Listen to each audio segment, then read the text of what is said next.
চলে আসলাম শীতের সবজি নিয়ে। আর একটা ভাইয়া আমাকে পার্শে মাছ দিয়ে ফুলকপি রান্না করতে বলছিল, তো আজকে সেটাই হবে। তো এই ভাইয়ের কথা রাখতেই কিন্তু আমি ফুলকপি পার্শে মাছের রেসিপি নিয়ে হাজির হয়ে গেলাম, বাট রেসিপিটা কিন্তু কুকারেই হবে। তো সবাই ভিডিওটি না টেনে দেখতে থাকুন। আসসালামু আলাইকুম, আমি ঝর্ণা আক্তার চলে আসলাম বরাবরের মতো একটি লং ভিডিও নিয়ে। আশা করি আপনারা সবাই আমার রেসিপিটা দেখে যাবেন আর কেমন হলো জানিয়ে যাবেন। আর যাদের ভালো লাগবে না তারা স্কিপ করে যাবেন। তো আমি পার্শে মাছগুলো মানে ধুয়ে পরিষ্কার করে লবণ হলুদ দিয়ে একটু ভেজে নিচ্ছি, যেহেতু তরকারিতে দিব এই জন্য।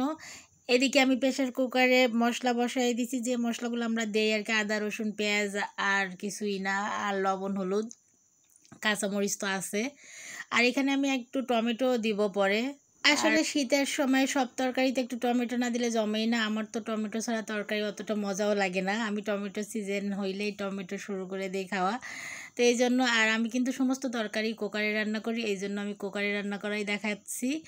কড়াইতে খুব কম রান্না করা হয়। এই যে কাঁচামরিচগুলো দিয়ে দিলাম, আর টমেটো একটা টমেটো নিয়েছিলাম, যেহেতু আমার পরিমাণটা কম ছিল ফুলকপির এই জন্য। তো একটা টমেটোই দিব আর কি, টমেটোটা অনেক বড় ছিল। আমি মশলাগুলা কুকারে ভালোভাবে কষিয়ে নিলাম। এরপরে আমি টমেটোগুলো আর ফুলকপি ঢেলে দিব। তো ফুলকপিগুলো ঢেলে দিচ্ছি, এগুলো আমি কেটে ধুয়ে রাখছিলাম। এখানে বাচ্চাদের জন্য একটা আলু অ্যাড করে দিছিলাম। আসলে ফুলকপির যে দাম সেই সময় এখন খুব টেস্টি, পরে যখন এখন অল্পতেই টেস্ট, আর পরে যখন বেশি হবে তখন কিন্তু এত টেস্টি নাই। তো যাই হোক, এখন কিন্তু অনেক দাম অনেক মজা, আর কম দামে কম মজা, এটাই তফাৎ আর কি। তো আমি টমেটো আর ফুলকপি একসঙ্গে ভালোভাবে কষিয়ে নিচ্ছি।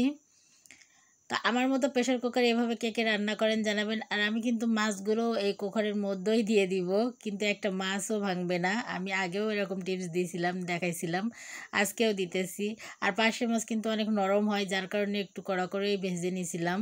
তো আমার হালকা কষানো শেষ, এবার আমি ওখানে কিন্তু পানি দিয়ে দিছি পরিমাণ মতো। পানিটা খুব বেশি দেওয়া যাবে না, মানে তরকারিটা উপরে উঠে থাকবে এভাবে, না হলে কিন্তু অনেক পানি হয়ে যাবে, পরে ঝোল কমাইতেই জীবন শেষ।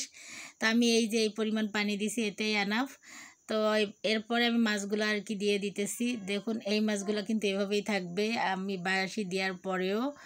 আসলে এই টেকনিকে দিলে মাছের মধ্যেও সব কিছু যায়, এবং মাছের গ্রেভিটাও মানে তরকারিতে পৌঁছায়। অনেকে কি করে তরকারি নামানোর পরে মাছগুলা দিয়ে ফুটিয়ে নেয়, বাট আমি সেটা করি না, আমি একসঙ্গে সব কিছু দিয়ে দিই, এবং তরকারির স্বাদটাও কড়াইয়ের স্বাদের মতোই থাকে।